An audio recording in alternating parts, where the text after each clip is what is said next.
बिस्मिल्लाहिर्रहमानिर्रहीम अस्सलाम वालेकुम। कैसे हैं आप सब? उम्मीद करता हूँ आप सब खैरियत से होंगे। लास्ट वीडियो में हमने पढ़ा था प्रेशर के बारे में। उसी प्रेशर का एक लॉ है जो आज हम पढ़ेंगे। उस लॉ का नाम है पास्कल्स लॉ। उसकी हेडिंग लगा लें,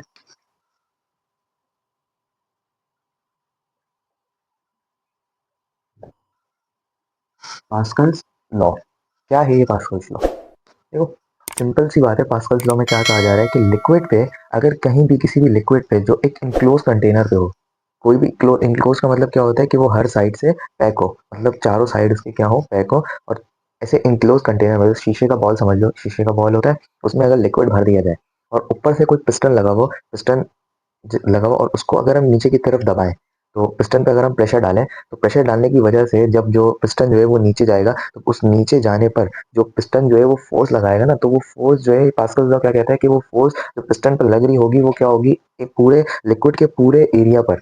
मतलब लिक्विड पे अगर ऊपर से हम फोर्स लगा रहे हो, तो वो सिर्फ एक एरिया पर नहीं। जैसे अगर ये समझो कंटेनर है और ये इसके इस पे क्या लगाया हुआ हमने, पिस्टन। और इस पिस्टन के अंदर लिक्विड भरा हुआ है। अब जैसे ही हम इस पिस्टन पर लोड डालेंगे यानी प्रेशर लगाया हमने, ये क्या कर रहे हैं हम, ये फोर्स लगाया हमने, ये क्या कर रहे हैं हम, ये फोर्स डाल रहे हैं, मतलब वेट डाल रहे हैं, फोर्स लग रहा है, इस पे फोर्स लग रहा है, तो ये नीचे जाएगा। अब ये जब नीचे जाएगा ना पिस्टन, तो ये पिस्टन इस लिक्विड के ऊपर फोर्स लगाएगा, और वो जो फोर्स लग रही होगी ना, वो इस सिर्फ इतने हिस्से पे महसूस नहीं हो रही होगी। जैसे अगर मैं यहाँ पर फोर्स लगाऊं, तो ये फोर्स जो है सिर्फ इस हिस्से में महसूस हो रही होगी ना। लेकिन यहाँ पर अगर मैं फोर्स लगाऊं, अगर मैं अपने हाथ को दबाऊं, तो ये दबाने पर सिर्फ फोर्स कहाँ लग रहा है, यहाँ महसूस हो रही होगी। लेकिन इस प्रेशर लिक्विड में क्या होता है कि जब भी आप प्रेशर लगाओ, उस वक्त में जब लिक्विड किसमें इनक्लोज शेप में हो, किसी किसी क्लोज में हो, किसी क्लोज बर्तन में, तो कोई ऐसा ऐसा कोई बॉल हो या ऐसी कोई ग्लास वगैरह हो जिसमें क्या हो, लिक्विड क्लोज हो, उससे बाहर जाने का रास्ता ना हो। वरना अगर बॉल है जो खुला हुआ है, क्लोज क्लोज नहीं है, तो उसके ऊपर अगर हम प्रेशर लगाएंगे तो क्या होगा, लिक्विड जो फैल जाएगा, फैल के बह जाएगा। ऐसा होना चाहिए जो क्या हो, क्लोज हो। लेकिन उस पर अगर हम प्रेशर लगाएं, तो प्रेशर लगाने पर जो लिक्विड के मॉलिक्यूल्स होंगे ना, लिक्विड के मॉलिक्यूल्स ये क्या करेंगे, ये हर जगह प्रेशर लगा रहे होंगे। मतलब अगर ऊपर से प्रेशर लगा, तो ये मॉलिक्यूल इसको देगा, ये मॉलिक्यूल इस पे प्रेशर लगाएगा, और ये मॉलिक्यूल इस पे, तो ये कहाँ पे प्रेशर महसूस हो रहा होगा, पूरे पूरे इस पूरी दीवारों पर, इस पूरी जगह पर क्या महसूस हो रहा होगा, प्रेशर। मतलब क्या होता है कि जब भी किसी बॉडी पर प्रेशर लगाओ, तो ये लॉ सिंपल क्या कहता है कि अगर आपने किसी इंक्लोज लिक्विड, इंक्लोज शेप में लिक्विड पर, इंक्लोज शेप में अगर कोई लिक्विड हो, उस पर अगर आप प्रेशर लगाओ, तो वो प्रेशर क्या करता है, लिक्विड अपने आप में पूरे में डिवाइड कर देता है। मतलब लिक्विड के तमाम मॉलिक्यूल्स के ऊपर वही प्रेशर ट्रांसमिट हो जाता है, और वो प्रेशर जो है वो लिक्विड के तमाम मॉलिक्यूल एक जैसा प्रेशर लगा रहे होते हैं। इसी की एक एग्जाम्पल है, जैसे हाइड्रोलिक मशीन वगैरह होती हैं, उनमें भी यही होता है। जैसे ये समझो एक हाइड्रोलिक मशीन है, इसमें इस जगह पे बड़ा पिस्टन लगा है, थोड़े बड़े एरिया का, और इस जगह पे क्या छोटे छोटे छोटा सा पिस्टन लगा हुआ है, मतलब छोटा सा एरिया उसमें पिस्टन लगा हुआ है। ठीक है, ये समझो एक बहुत बड़ा पिस्टन है, और इस पे लोड रखा हुआ है बड़ा। जैसे समझो कि इस पे रखी हुई है गाड़ी, यहाँ पर ज्यादा वेट नहीं है। ठीक है, अब देखो अगर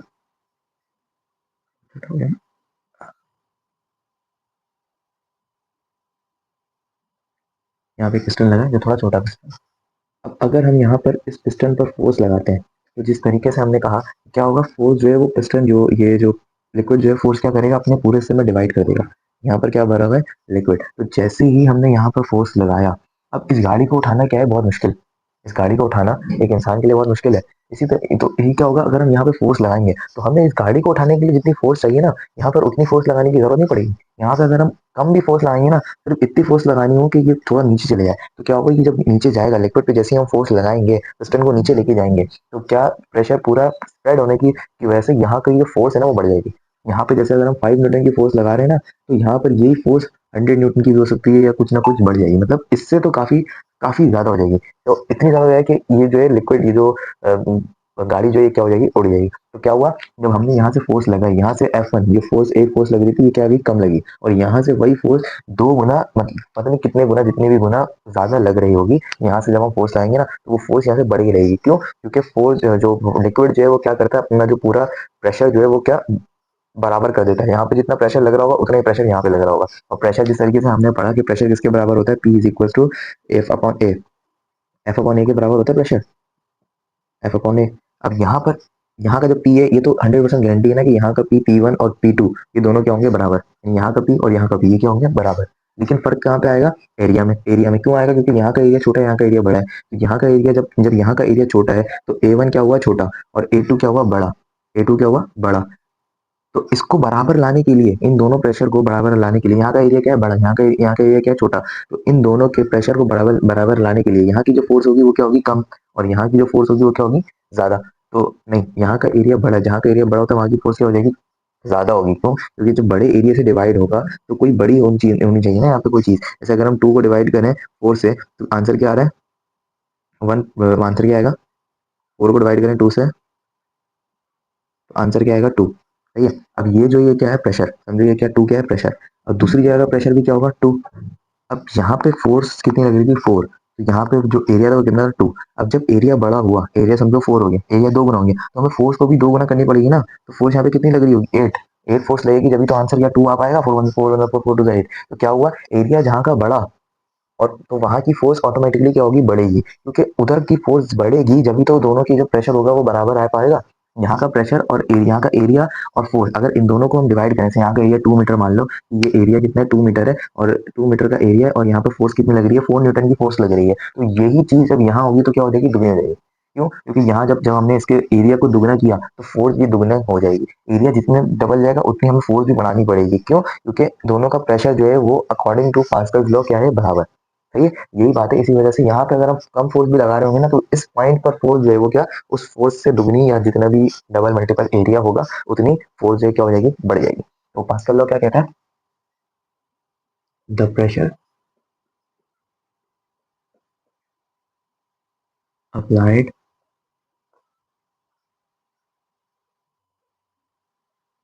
on a liquid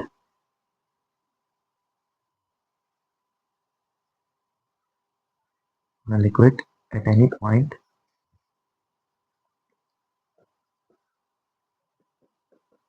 enclosed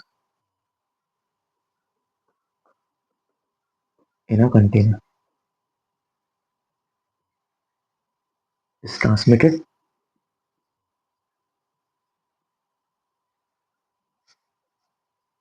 all part of a liquid in a container। क्या जब भी प्रेशर अप्लाई हो किसी भी लिक्विड पर, लिक्विड कहाँ पर होना चाहिए एक इंक्लोज शेप के अंदर, इसके अंदर होना चाहिए इंक्लोज, यहाँ पर भी क्लोज है यहाँ पर भी इंक्लोज है। ठीक है। तो इंक्लोज शेप में होना चाहिए। तो उस पर जो प्रेशर अप्लाई हो रहा होगा उस कंटेनर पर या उस लिक्विड पर, तो वो क्या लिक्विड क्या करेगा अपने प्रेशर को ट्रांसमिट कर देगा, फैला देगा हर जगह बराबर। एक इक्वल पार्ट में हर जगह क्या कर देगा फैला देगा अपने लिक्विड का प्रेशर, जो जो प्रेशर यहाँ लग रहा होगा वही प्रेशर इस पॉइंट पर, और ना सिर्फ इस पॉइंट पर बल्कि इधर इधर इधर इधर हर जगह प्रेशर जो होगा वो क्या लग रहा होगा बराबर। यही ये पास्कल्स का लॉ था। इस लॉ की जो मैथमेटिकली फॉर्म होगी वो क्या होगी कि P is equal to P किसके बराबर था F अपॉन ए के। ठीक है। तो P अब F अपॉन ए के बराबर होगा, तो यहाँ पर कितनी जगह दो जगह अगर फोर्स लग रही तो F1 अपॉन A1 ये किसके बराबर होना चाहिए, क्योंकि जब यहाँ पर फोर्स लगी यहाँ पर तो ये सारे पॉइंट के क्या होने चाहिए F बराबर होने चाहिए ना। तो F2 अपॉन A2 ये क्या होगा कि यहाँ पर जितनी फोर्स लग रही होगी सेम सेम एक्यूरेट फोर्स नहीं, यहाँ पर जितना प्रेशर लग रहा होगा सेम प्रेशर यहाँ पर भी लग रहा होगा। तो इस प्रेशर की वजह से जो यहाँ पर प्रेशर लग रहा है उतने प्रेशर यहाँ पे लगने की वजह से यहाँ का एरिया बढ़ गया, यहाँ का एरिया जो बढ़ गया उसकी वजह से क्या होगा कि यहाँ पर जितना प्रेशर लग रहा होगा उतना प्रेशर यहाँ तो लग रहा होगा, लेकिन एरिया बढ़ने की वजह से फोर्स क्या होगी यहाँ की बढ़ जाएगी। इसी वजह से हम हाइड्रोलिक जो प्रेस वगैरह तो बहुत सारी मशीन वगैरह होती है, जैसे हाइड्रोलिक ब्रेक वगैरह भी होता है, इतना सा ब्रेक होता है वो क्या पूरी टायर को रोक देता है। छोटा सा ब्रेक है ना, उसको जब आप पुश करते हो तो इतनी तेज थोड़ी पुश करते हो कि 100 किलोमीटर पर आवर की स्पीड को रोक सके। वो हल्का सा ब्रेक भी हाइड्रोलिक ब्रेक वगैरह जो होते हैं ना उनमें यही यही लिक्विड या यही फॉर्मूला जो होता है इसका लॉ जो है वो अप्लाई हो रहा होता है कि वो छोटा जो लिक्विड की वजह से वो ब्रेक जो है वो बहुत जल्दी लगता है और गाड़ी जो है आराम से रुक जाती है। तो ये था पास्कल का लॉ। और अब एक मेन इंपॉर्टेंट टॉपिक काफी, जिसका नाम है न्यूटन लॉ ऑफ ग्रेविटेशन। तो न्यूटन भाई जो ये काफी लॉ मशहूर है किसकी वजह से सेब की वजह से। जितनी गाली आजकल दुनिया में किसी ने भी नहीं सुनी होगी, सबसे ज्यादा गाली किसने उस सेब ने सुनी होगी कि उस सेब के गिरने की वजह से न्यूटन ने पूरा लॉ बना दिया। अब सेब भी ठीक था भाई, 2 मिनट रुक जाता थोड़ी देर बाद गिर जाता जब न्यूटन चला जाता, नहीं वो भी ठीक था, उसको भी गिरना किसके ऊपर था न्यूटन के ऊपर गिरना था। अब वो सेब गिरा, न्यूटन भाई ने लॉ बना दिया। वही लॉ आज हम पढ़ेंगे, कौन सा लॉ ऑफ ग्रेविटेशन। सही है, उसकी हेडिंग लगा लो law of gravitation, Newton law of gravitation. अच्छा ये लॉ है ये काफी इंपॉर्टेंट लॉ है।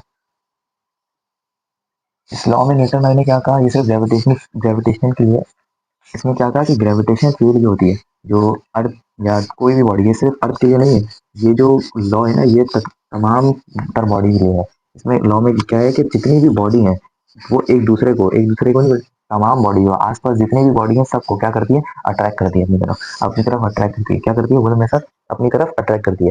जितनी भी बॉडी है, जैसे ये बॉडी मैं हम दोनों बॉडी, हम ये मुझे अपनी तरफ अट्रैक्ट कर रहा है, लेकिन क्या है कि इसका जो मास है ये बहुत कम है। कितना सा मास है ना इसका अर्थ के मुकाबले में, अगर जमीन पे इसको रखा जाए तो ये तो नजर ही ना आए। तो यही है कि जमीन जो फोर्स लगा रही है वो हमें महसूस हो रही है, ग्रेविटेशनल फोर्स जिसको कहते हैं, ग्रेविटी जिसको कहा जाता है, वो जो फोर्स लग रही है वो हमें महसूस हो रही है। लेकिन वो सिर्फ जमीन नहीं लगा रही है, बल्कि दुनिया में जितनी भी चीजें है ना, हर चीज क्या है, अपने एक दूसरे की तरफ क्या लगा रही है, फोर्स लगा रही है। तो कोई भी बॉडी दुनिया में जो एग्जिस्ट करती हो, वो अपने आसपास इर्द गिर्द तमाम बॉडी पर क्या लगा रही है, फोर्स लगा रही है। जैसे ये इस पर लगा रहा है, ये इस पर लगा रहा है, ये इस पर लगा रहा है, ये इस पर, ये तमाम बॉडी अपनी आपस में एक दूसरे पर फोर्स लगा रहे हैं। अब यहाँ पर एक सवाल उठता है, जब ये हर बॉडी एक दूसरे पर फोर्स लगा रहे हैं, जब ये तमाम बॉडी एक दूसरे पर फोर्स लगा रहे हैं, तो ये एक दूसरे से मिल क्यों नहीं रहे? या अगर मैं ये मुझ पर फोर्स लगा रहा है तो मुझे महसूस क्यों नहीं हो रहा है कि ये फोर्स लगा रहा है? अगर मैं इस पर फोर्स लगाऊं तो ये क्या, इस पर फोर्स लगाऊंगा तो ये जाके गिरेगा ना, दूर जाएगा। अगर मैं दीवार पर भी फोर्स लगाऊंगा तो कुछ ना कुछ होगा, महसूस होगा कि फोर्स लग रही है। तो हमारे ऊपर जब ये फोर्स लगा रहा है, हर चीज जब फोर्स लगा रही है, ये जब मुझ पर फोर्स लगा रही है, जैसे न्यूटन का लॉ है, अगर उसी को अगर हम देखें तो ये अगर मुझ पर फोर्स लगा रहा है तो कहाँ लगा रहा है, महसूस क्यों नहीं हो रही फोर्स? तो ये लॉ जो है ना, इसमें यही है कि जो फोर्स है ना वो लगती है, तो उस किसकी वजह से लगती है, मास की वजह से। जो लॉ इसमें क्या है कि M1 M2 divided by are square. तो M1 और M2, एक बॉडी का मास और दूसरी बॉडी का मास, इन दोनों का प्रोडक्ट, और इन दोनों के दरमियान जो डिस्टेंस है उससे अगर हम इसको डिवाइड कर दें डिस्टेंस के स्क्वायर से, तब जाके क्या आती है, वो फोर्स आती है। तो मसला ये है कि जो ग्रेविटी है, अर्थ है, अर्थ जब ग्रेविटेशनल फोर्स लगा रही है, हम भी जो फोर्स लगा रहे हैं ना उसका नाम भी ग्रेविटेशनल फोर्स ही है। लेकिन अर्थ जो ग्रेविटेशनल फोर्स लगा रही है, अर्थ का मास देखो तो कितना बड़ा है, अर्थ कितनी बड़ी है, बहुत बड़ी है ना। तो अर्थ का जो मास है उसके हिसाब से जो वो फोर्स लगा रही है वो सिर्फ कितनी है, 9.8 अप्रोक्स, 10 मान लो, चलो 10 न्यूटन की फोर्स लगा रही है। 10 न्यूटन की फोर्स अर्थ लगा रही है, बहुत हल्की फोर्स होती है 10 न्यूटन। 10 न्यूटन की फोर्स लगा रही है, इतनी बड़ी बॉडी लेकर वो सिर्फ कितने न्यूटन की फोर्स लगा रही है, 10। तो हम तो हैं ही वो चूटी, अगर अर्थ के सामने अगर देखा जाए तो चोटी भी हमारे सामने बड़ी है, अर्थ के सामने बहुत छोटा है। तो जब इतना बड़ा मास लेकर वो सिर्फ 10 न्यूटन की फोर्स लगा रहा है, तो हम नहीं तो इतने से हैं, तो हम, हमारी जो फोर्स होती है वो जब भी क्या होती है, महसूस नहीं होती। समझ आई क्यों हमारी फोर्स महसूस क्यों नहीं होती? क्योंकि अर्थ जो है वो इतना बड़ा मास लेकर जो फोर्स लगा रहा है, उसकी फोर्स कितनी सिर्फ लग रही है, सिर्फ 10 न्यूटन, सिर्फ 10 न्यूटन उसकी फोर्स लग रही है। तो हम क्या होता है उसके सामने फोर्स लगाने वाले हैं? हम तो इतने से हैं। इसी तरीके से देखा जाए तो सूरज, सूरज अर्थ से कितना बड़ा है, वो भी फोर्स लगा रहा है। तो वो फोर्स लगा रहा है जब भी जो है वो अर्थ सूरज से कितना दूर है, डिस्टेंस की भी क्या है, डिस्टेंस का स्क्वायर जो उससे डिवाइड हो रहा है ना। तो अब एक चीज यहाँ है तो उसको फोर्स ज्यादा लग रही होगी, एक चीज और ऊपर जाएगी तो और फोर्स कम हो जाएगी। जैसे अगर आप वेट करो, कभी देखो तो जमीन पर अगर आप वेट करोगे ना तो कम होगी, और अगर आप जाके किसी पहाड़ी इलाके में जाओ और पहाड़ पर जाकर किसी चढ़कर वहां पर अगर आप वेट करोगे ना, तो वो आपका वेट जो है वो जमीन के वेट से क्या होगा, ज्यादा कम होगा। कम क्यों? क्योंकि डिस्टेंस, जो फोर्स जो है वो किस पे, आर स्क्वायर पर डिपेंड कर रही है। जो ग्रेविटेशनल फोर्स है, जिस सिर्फ ये ग्रेविटी की नहीं है, ये हर दो बॉडी जो आपस में अट्रैक्ट हो रहे हो, हर बॉडी अट्रैक्ट हो रही है, हर बॉडी क्या हो रही है, आपस में एक दूसरे से अट्रैक्ट हो रही है। सही है, उन दोनों के दरमियान क्या फोर्स लग रही है। तो हर फोर्स के दरमियान जो अट्रैक्शन फोर्स है उनके दरमियान आर स्क्वायर आ रहा है, मतलब डिस्टेंस जो है वो उस पर क्या कर रही है, डिपेंड कर रही है।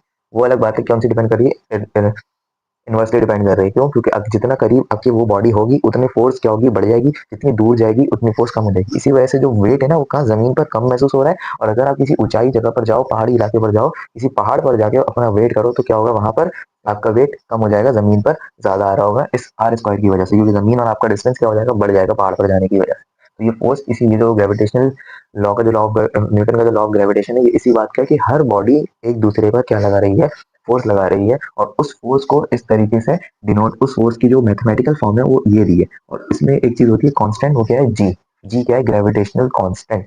जो इस लॉ का न्यूटन ने लॉ दिया, इस लॉ में ये जी जो है ये क्या है, ग्रेविटेशनल कांस्टेंट। और कांस्टेंट कोई भी चीज हो, वो यहाँ पर भी कांस्टेंट है, मतलब अर्थ पर भी कांस्टेंट है, मार्स पर भी, जून पर, जुपिटर पर भी, सन पर भी, हर जगह क्या है, वो चीज कांस्टेंट। तो दुनिया में या कायनात में बोलो जहां पर भी जी की वैल्यू देखी जाए तो क्या होगी, कांस्टेंट। और वो कितनी है, 6.37 मल्टीप्लाई 10 टू पावर 11 -11, शायद यही है। तो ये क्या है, ग्रेविटेशनल कांस्टेंट की वैल्यू। सही है। अब लॉ ऑफ ग्रेविटेशनल कांस्टेंट की हेडिंग लगा ले।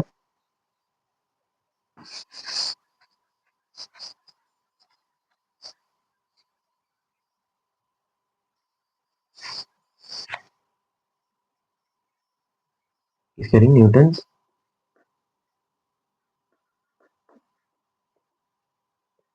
Law of gravitation. एक और नाम कहते हैं ग्रेविटेशनल लॉ, ऐसे बहुत सारे नाम है। अच्छा, क्या था ये? एवरी बॉडी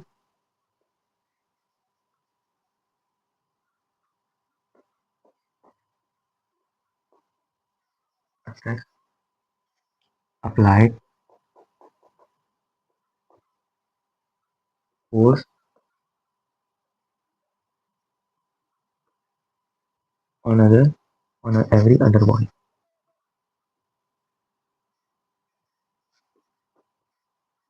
ये एवरी क्यों लाया? एवरी अदर बॉडी का मकसद क्या है? अदर बॉडी भी तो लिख सकते थे। क्यों लाया एवरी? एवरी का मतलब यही है कि एक बॉडी पर नहीं, other body, every other body, जितनी भी बॉडी है सब पर क्या लगा रही है? फोर्स लगा रही है। सन जो है वो सिर्फ अर्थ पर फोर्स नहीं लगा रहा, हर बॉडी पर फोर्स लगा रहा है। मार्स, जुपिटर, सैटर्न, यूरेनस, सब पर भी क्या लगा रहा है? फोर्स लगा रहा है। नेपच्यून वगैरह सब पर अर्थ जो है फोर्स लगा रहा है। जब भी जो ये प्लैनेट्स हैं क्या अर्थ के इर्द गिर्द घूम रहे हैं। समझ रहे हैं कि प्लैनेट अर्थ के इर्द गिर्द क्यों घूम रहे हैं? क्योंकि एक बॉडी पर नहीं, अर्थ जो है वो तमाम बॉडी पर फोर्स लगा रहा है। हम पर भी फोर्स लगा रहा होगा अर्थ। अब बहुत दूर है तो हो सकता है महसूस ना होगी, क्या पता फोर्स महसूस भी होती हो अर्थ वाली। ओ सन वाली, अर्थ वाली तो होती है ग्रेविटेशनल फोर्स। अच्छा, अब क्या है? अदर बॉडी, और वो उसको क्या कहेंगे? With the force. The force उसको क्या कहेंगे? वो फोर्स क्या है इसके? डायरेक्टली प्रोपोर्शनल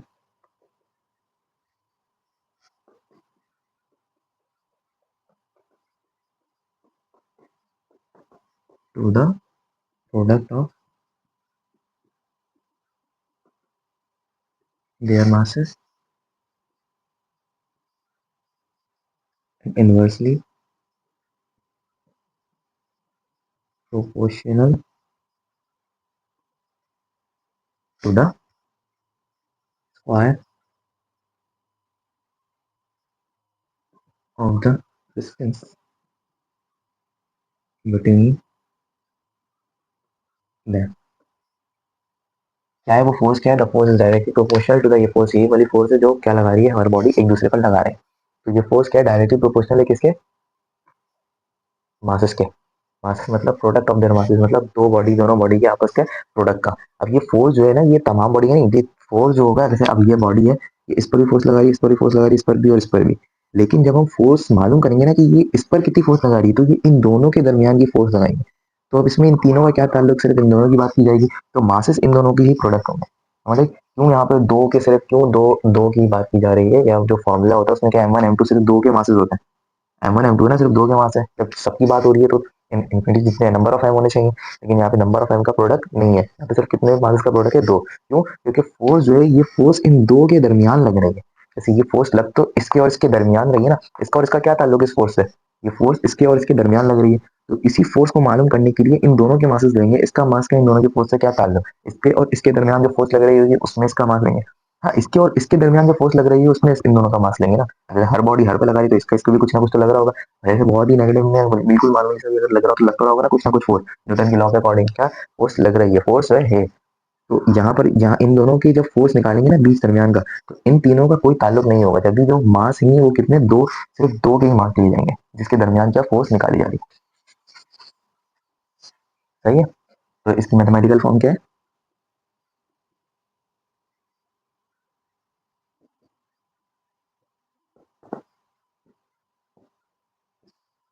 क्या है mathematical form? F is directly, क्या लिखा गया है देखो, देखो ये बनाते कैसे mathematical form. F is directly proportional to the product of their masses. तो क्या हुआ? एफ डायरेक्टली प्रोपोर्शनल किसका हुआ? मासेस के प्रोडक्ट का। प्रोडक्ट का मतलब क्या होता है? मल्टीप्लाई। ठीक है, product of their masses, F is directly proportional to the product of their masses and inversely proportional to the क्या है? Square of distance between them. अब डिस्टेंस को डी से, एस से, यहाँ पर किसे आर से डिनोट किया, जो किताबों वगैरह में होता है किससे होता है? आर से। और क्या है? Distance between, square of their distance, square distance का क्या लेना है? स्क्वायर, तो आर स्क्वायर के बराबर होगा। ठीक है। अब इन दोनों को देखते हुए, जब ये एफ एफ क्या है, दोनों सेम है, इन दोनों को एक दफा लिख सकते हैं आपको डायरेक्टली प्रोपोर्शनल का साइन लगाया।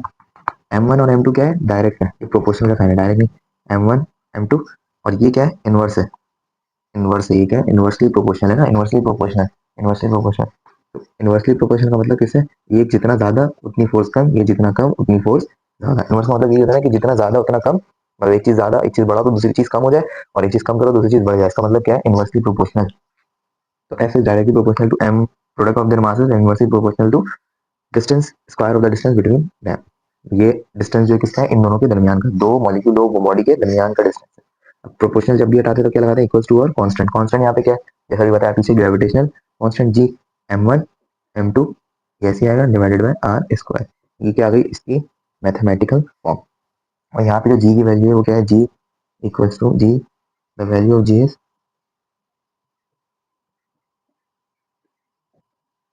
6.67 मल्टीप्लाई 10⁻⁻11। ये क्या है, जी की वैल्यू अगर हाँ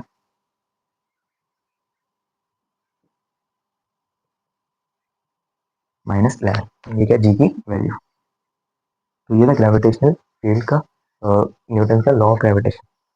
क्या था इसमें कि दो बॉडी या दो बॉडी में जितनी भी बॉडी है सब के आपस में क्या लगा रही है, फोर्स लगा रही है, और वो फोर्स जो है जो लगा रही है वो क्या है, उन दोनों उन दोनों बॉडी के मासेस का प्रोडक्ट, और उन दोनों के दरमियान जो डिस्टेंस है उससे अगर हम डिवाइड करें, और एक और चीज ग्रेविटेशनल कांस्टेंट, इससे क्या मल्टीप्लाई करना है, जो इनका प्रोडक्ट आएगा उसको ग्रेविटेशनल कांस्टेंट से मल्टीप्लाई करना है। तो फिर उसके बाद वो जो फोर्स आएगी, अब देखो यहाँ का अगर इन दोनों का मास और उसको डिवाइड कर दें आर से, आर स्क्वायर से, तब अगर कोई वैल्यू आ भी गई तो वो जब इस टर्म से मल्टीप्लाई होगी ना, ये 6.67 मल्टीप्लाई 10⁻⁻11 का मतलब क्या है, ये ऐसे लिखा हुआ है 6.67।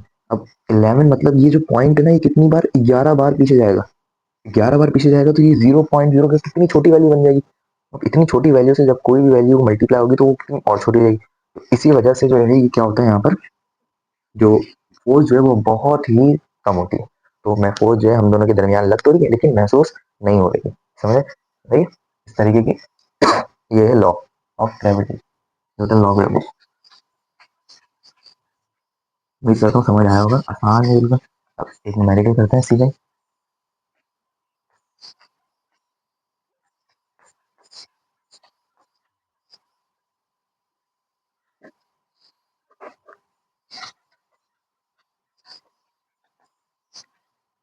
ठीक है, क्वेश्चन में find the force between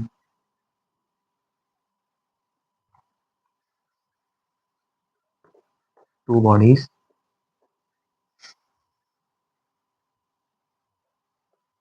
their masses 2 kg and 4 kg and their masses are,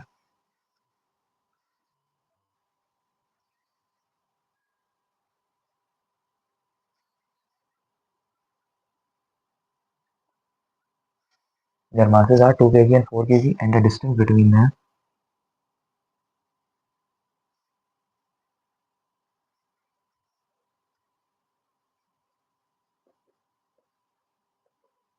is 5 metre. क्या कह रहा है कि एक फोर्स जो दो बॉडी के दरमियान लग रही है उसको मालूम करना है, और उस फोर्स, जो फोर्स दो बॉडी के दरमियान लग रही है उन दो बॉडी के मासेस दिए, एक का 2 kg एक का 4 kg। एक 2 kg की समझो जो बॉडी है वो उनको मान लो, ये एक बॉडी और ये दूसरी बॉडी। तो ये इसका मास कितना है, 2 kg, और इसका मास कितना है, 4 kg। और इन दोनों के दरमियान का जो डिस्टेंस है वो डिस्टेंस कितना है, 5 मीटर। 5 मीटर डिस्टेंस इन दोनों के दरमियान लग रहा है। तो क्या कह रहे हैं कि इन दोनों के दरमियान जो फोर्स लग रही होगी उस फोर्स को क्या करना है, मालूम करना है। सबसे पहले क्या, डाटा, डाटा क्या है सबसे इंपॉर्टेंट, डाटा में क्या है गिवन है, सबसे पहले क्या मालूम करना है, फोर्स। फोर्स क्या करना है, मालूम। ठीक है, दूसरी चीज क्या गिवन है, मास। मास पहले का मास m1 लिखा है इसको, कितने 2 kg, और m2 दूसरे का मास कितना है, 4 kg। और क्या, डिस्टेंस दिया हुआ यानी r, दोनों के दरमियान का डिस्टेंस 5 मीटर। एक और चीज होती है फॉर्मूले में, वो क्या होती है, ग्रेविटेशन कांस्टेंट जी कितनी है, 6.67 मल्टीप्लाई 10⁻⁻11। याद कर लो, ऐसे पेपर वगैरह में गिवन भी होती है। और फॉर्मूला क्या, F equals to m1 m2 upon R square. और ग्रेविटेशनल कांस्टेंट। सही है। अब एफ क्या है? एफ तो एफ है। ग्रेविटेशनल कांस्टेंट की वैल्यू कितनी है? 6.67 मल्टीप्लाई 10⁻⁻11। सही है। और ये जो मास है कितना है? 2 और 4 डिवाइडेड बाय आर क्या है? 5। 5 का स्क्वायर। अब इसको देखो क्या हुआ, ये 2 टू द 4, ये 6.67 ऐसी यहाँ पर एफ इक्वल्स टू 6.67 मल्टीप्लाई 10⁻⁻11 ऐसी। मल्टीप्लाई करो किससे? 2 4 जा 8, 2 4 को आपस में मल्टीप्लाई किया 8 हो गया, और 5 का स्क्वायर कितना होता है? 25। ठीक है। अब देखो 4 ये तकरीबन ऑलमोस्ट इसके बराबर हो गया, इसको अगर हम राउंड अप करें तो ये किसके बराबर हो जाएगा? 7 के। 7 को जब 8 से मल्टीप्लाई करो तो क्या आंसर आएगा? 8 6 8 5 40, 8 6 48, 8 7 42, 64 बाई 6 डिवाइडेड बाय 25 मल्टीप्लाई 10⁻⁻11, ये ऐसे रहेंगे। सही है। अब ये जो है सेम एक टेबल में आती नहीं, इसको कितना 55 कर लो। ठीक है। तो ये कितना हो गया? 5 5 5 25, 5 11, और ये हो गया। अब ये कितना हो गया? F equals to 11 multiply 10⁻⁻11 divided by 5। तो कैलकुलेटर में क्या कर लेना, और ये आ गई हमारी क्या? फोर्स। फोर्स कितनी हुई? 11 मल्टीप्लाई 10⁻⁻11 डिवाइडेड बाय 5। ये अगर इसको ऑलमोस्ट 55 कर लो तो ये कितना? 5 बन 5 5 टू द 10, मतलब ये इसी के अराउंड आंसर आएगा। सही है। तो ये अभी फोर्स, तो ये है ग्रेविटेशनल फील्ड का एक न्यूमेरिकल। सही है। अब इसके बाद, अच्छा ग्रेविटेशनल फील्ड ये क्या है? फील्ड का मतलब क्या होता है? जैसे ग्रेविटी जो लगा रही है कहाँ तक लगा सकती है? ये अभी ग्रेविटी है हमें लग रही है, कहाँ तक लग सकती है? कितनी हद हद है ना इसकी कोई ना कोई। जैसे ही हम ग्रेविटी, इसकी जो हद है इससे अगर हम बाहर निकल जाए, ग्रेविटी की जो हद है, लिमिट है, अगर हम उससे बाहर निकल जाए तो क्या होगा? उसके बाद हमें वो फील्ड महसूस नहीं हो रही होगी। कोई ना कोई हद तो होगी ना कि वो फोर्स जो है खत्म हो जाए। जैसे डिस्टेंस बढ़ते गया बढ़ते गया बढ़ते गया बढ़ते गया, इतना बढ़ गया, बहुत बढ़ गया, तो बढ़ने के बाद तो कभी ना कभी जाकर उसकी हद खत्म होगी ना फोर्स की। समझ आ रही है क्या बोलना चाह रहा हूँ? कि कोई ना कोई एक फोर्स की हद होगी जहां तक वो क्या फोर्स लगा रही होगी, उसी हद को, उसी चीज को जितनी वो फोर्स लगा सकती हो उसको एक नाम दिया फील्ड का। जैसे ये बॉडी है, अब ये बॉडी फोर्स लगा रही है यहाँ यहाँ यहाँ यहाँ यहाँ यहाँ यहाँ यहाँ यहाँ हर जगह फोर्स लगा रही है। इसकी फोर्स लगने की एक हद है, वो ये है। यहाँ तक इसकी फोर्स लगने की हद है। कोई बॉडी यहाँ पर होगी उसको ये फोर्स लगा पा रही होगी, कोई यहाँ पर होगा उसको ये फोर्स लगा पा रही होगी, यहाँ पर होगा उसको भी फोर्स लगा, यहाँ पर फोर्स लग रही होगी। लेकिन जैसे ही कोई बॉडी यहाँ पर आ जाए, कोई बॉडी यहाँ पर आ जाए, कोई यहाँ पर हो, कोई यहाँ पर हो, तो उसको क्या ये फोर्स नहीं लगा पा रही होगी, क्योंकि ये फील्ड है। एक क्या है इसकी हद है, एक लिमिट है। हर चीज की कोई ना कोई एक लिमिट होती है, एक हद होती है, वहां से वो आगे नहीं बढ़ पाता। ये इसकी यहाँ पे ये जो ये इसकी ये बॉडी लगाने, वो फोर्स लगाने की क्या है? ये हद है। इसी तरीके से समझो ये अर्थ है, और अर्थ की एक लिमिट है, एक ग्रेविटेशनल फील्ड है। इस पूरी फील्ड पर जो वो फोर्स लगा रहा होगा ना, वो उस तक कोई अगर बॉडी हो तो उसको महसूस होगी फील, भले से बिल्कुल माइनर सी हो, जैसे बिल्कुल कोने तक पहुंच जाए कोई, बहुत ही ऊपर ऊपर जाते जाते जाते क्या होती है? कम होने लगती है। एक हद आता है जहां पर ग्रेविटी क्या होती है? खत्म। वो क्या है? वो इस अर्थ की ग्रेविटेशनल फील्ड लगाने की क्या है? लिमिट। जैसे ही आप उस लिमिट तक पहुंच गए, उसके बाहर आपको फील्ड महसूस नहीं होगी, ग्रेविटी जो है वहां पर फोर्स नहीं लगा पाएगी। जब स्पेस पर जो है कैमरा वगैरह से घूम रहे होते हैं ये सारे, वहां पर ग्रेविटी क्यों नहीं होती? क्योंकि हर चीज की एक हद है। तो अर्थ की भी फोर्स लगाने की एक लिमिट है। जैसे ही उस फोर्स की वो जो लिमिट है उसको क्रॉस हुई, बस उसके बाद उस फोर्स, वो फोर्स नहीं महसूस होती अर्थ की ग्रेविटी। इसी फील्ड को, ये जो फील्ड है, इसी फील्ड को कहते हैं ग्रेविटेशनल फील्ड। इसी को कहते हैं क्या? Gravitational field. यानी ऐसी फील्ड, ऐसी जगह, इतनी जगह जहां पर हम क्या ग्रेविटी महसूस हो रही हो। ये सिर्फ अर्थ की नहीं, हर चीज की फील्ड होगी। हमारे मेरे की बॉडी से जो फोर्स लग रही होगी, उस लगने की एक न एक हद होगी, उसकी भी कोई ना कोई लिमिट होगी। उसके बाहर वो फोर्स महसूस लगी नहीं होगी, उसके बाहर महसूस नहीं हो रही होगी। यहाँ पर भी अगर कोई, इसको भी मेरी फोर्स महसूस नहीं हो रही होगी, लग नहीं रही होगी, लेकिन उस फील्ड, जो फील्ड होगी मेरी, कुछ ना कुछ, कोई ना कोई उस फील्ड के बाहर की फोर्स बिल्कुल भी नहीं लग रही होगी। ऐसी हर चीज की कोई ना कोई लिमिट होगी। उसी लिमिट को, इसी लिमिट को जो फील्ड है ना, इस फील्ड को हम क्या कहेंगे? ये क्या है? Gravitational field.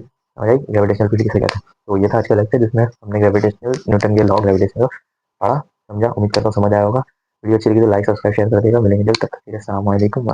Don't forget to subscribe.